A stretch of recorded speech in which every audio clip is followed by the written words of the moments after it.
So we have, this is the age, so in this age we could have the carcinoma, like 50 plus carcinoma.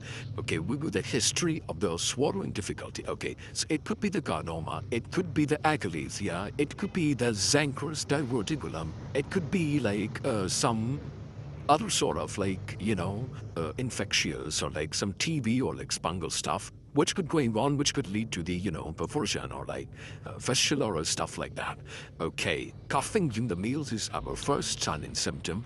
Okay, now we have the bad breath and the gargle. Okay, so the thing is, when we have like a flu, so we like, so what happens, we close our lid like this plate of the throat and we put the water inside it and then we like smash it over there, and then we heard a gargle sound. So this is what is happening.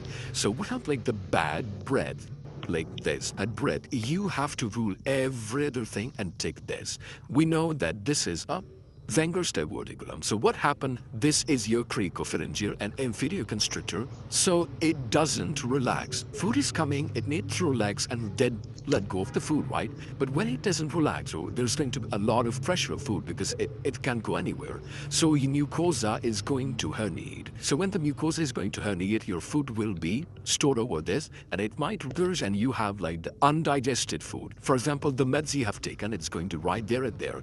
For example, if you have like regurgitation from the stomach, so the everything of the food is going to be changed, like the consistency and everything, right? But everything the food in this oats, it's going to be as it is, as you have taken. So they might have given us into the scenario. Let me just see.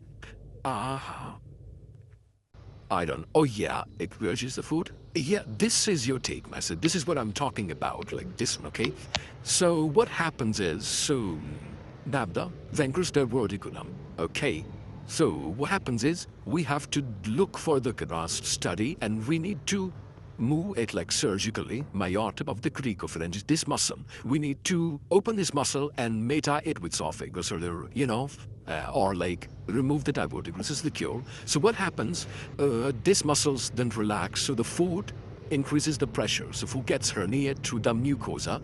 It's only mucosal herniation that it is a false diverticulum. We know that true diverticulum is what? Where mucosa, submucosa, serosa, and all the muscularis, they are all beneath. So this is our appendix.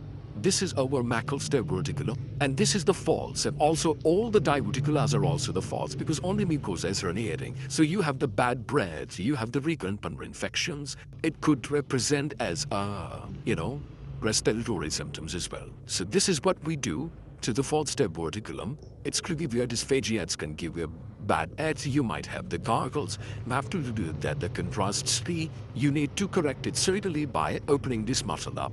And then we have this true false diverticulum. So true divertic is your mucosa, your submucosa, your sosa, your muscle, everything will be herniated. For example, your appendix as well as the macles verticulum. And the false is orthomucosa, or might be like submucosa, your Zenkers. And what is the message for the Zenkers? You might the gargle, you have the undigested food as it is. Like as you take the food, it's just going to come out few hours late, sometime later, and you might have the bad breath. You have the dysphagia.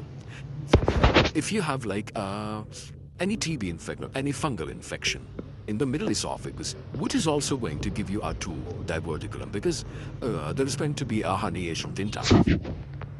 What else have then? Right, there's the options. Yeah, it's pretty much of it.